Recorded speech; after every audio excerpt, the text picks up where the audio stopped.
Rossari Biotech has listed, and based on the subscription numbers that we had, we anyways knew that the listing would be decent. Let's get in the management to speak about what the outlook ahead could be. You anyways heard the management about what the company was about, and that's why the subscription numbers were healthy. But Edward Menezes, Executive Chairman of Rossari Biotech, as well as SUNIL, CHARI, MD of the company, join us right now to talk about what the outlook ahead would be like. Congratulations, gentlemen, on fabulous subscription and a good listing. But now that the first milestone is done and you are listed, what's your sense about what the outlook ahead could be like? Either of you can start. The outlook looks very bright for us, especially as you know, we said that we are winners in the fight against Corona. So focus on health and hygiene, and the health and hygiene industry looks to grow more than 25%. So we think that this year we will grow at least 15%. This is something which we are looking at. Okay, Mr. Menezes, you want to add to that? Yeah, actually, the industry outlook for us in the home personal care and performance chemicals is really bright. Basically, because we were into these technologies since the last 17 years.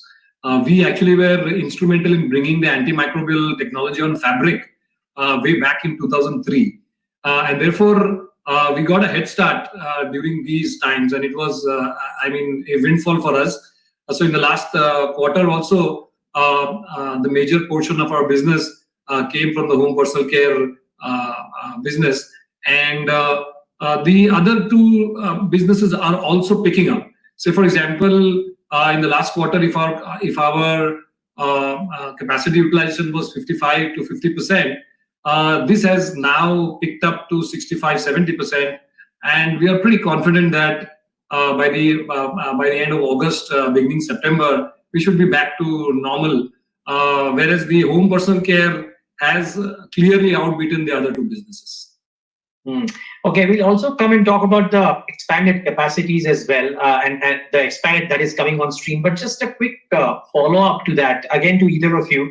But what have the last 3 months done in terms of maybe giving you newer opportunities which might help you expand your utilization, as you said, or expand into a better profit margin range as opposed to what you have been doing as well, just because of the kind of premium that people are willing to pay to health, hygiene, and safety?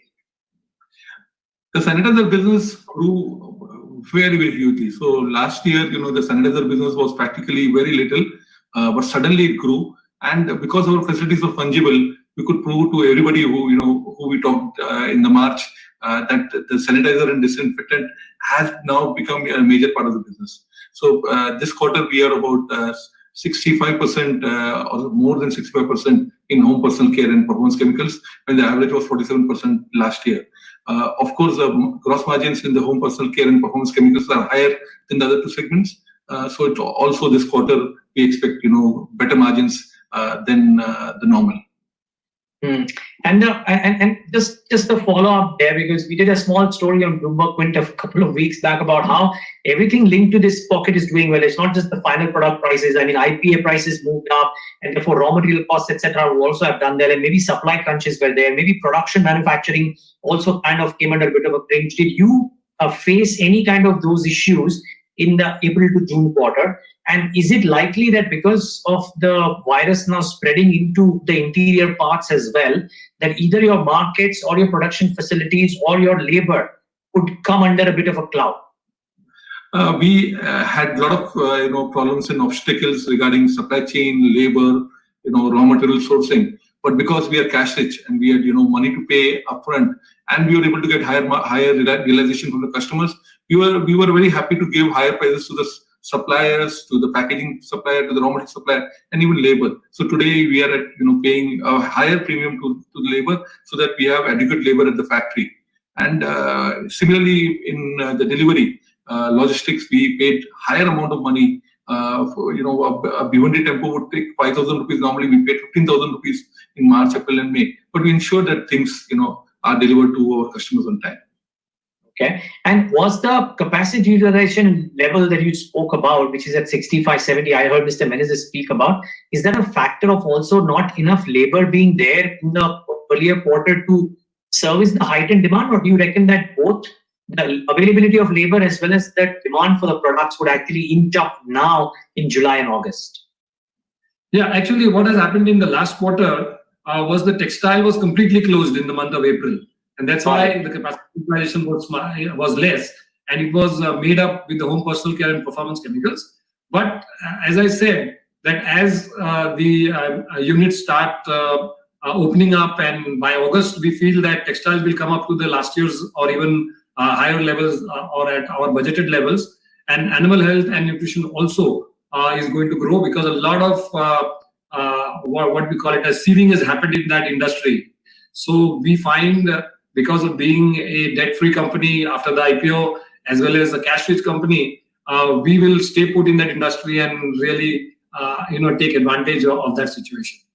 And because of the change in the mix, I would reckon that this uptick only on the current capacities would also come at better operational metrics than in the past. Am I correct in that assessment? The gross margins are better, and even the PAT margins look to be better than the normal. Okay. Just one quick follow-up. Looking at the kind of demand that might be coming in, and I hear a lot of your peers as well in the chemicals and specialty chemical space talking about how demand has shot up. Would you believe that your expanded capacities, when they come on stream, would actually have a better ready customer market and a higher supply possibilities from day one as opposed to what it would have been? Can you talk a bit about that now? Any kind of numbers, any kind of assessment of that you can give us now? So actually, this plant will be completely commissioned in March 2021. And we had initially planned that at least 20 to 25% of that capacity will be utilized from 21 to 22. But since the demand for the planned production at Dahej seems to, we believe that it will increase. We had planned to do the performance chemicals as well as the ingredients at the Dahej plant, and these two businesses have grown considerably in the last quarter, as well as the outlook looks very good for the coming 9 months. And therefore, we are at the right place at the right time. Providence has made us put up this plant, and the plant is also upstream. Like last time I told you, we had already started the first production, and trial productions have been very successful. And hopefully, this plant will put us in a very positive space. We will definitely take advantage of this plant. Well, Mr. Menezes, you are being modest. The more bullish promoter would say it's not just Providence, but also some hard planning and thinking that has led to this. So I'm sure that's a lot of hard work that has gone into it too. Just one quick follow-up now on the numbers, if you will. A couple of numbers and then we'll wrap it up. Firstly, your growth trajectory, as I look at it from FY17 to FY20, the numbers have looked very stellar.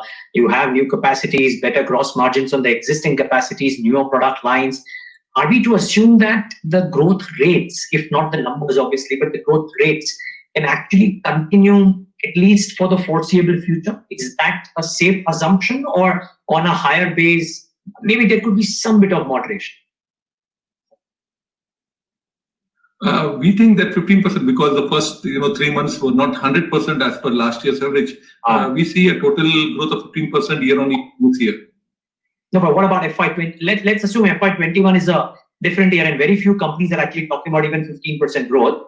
What about FY22, FY23? Does the run rate change then?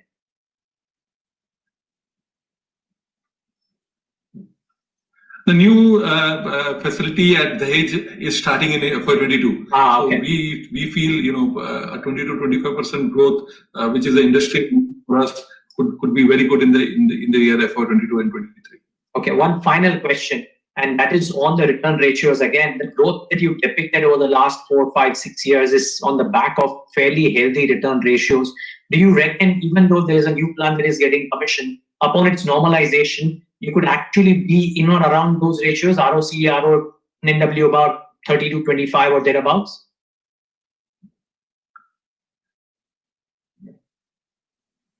Yeah, so we have 20 to 25% ROC is something which we target, and we are hopeful of being in that range.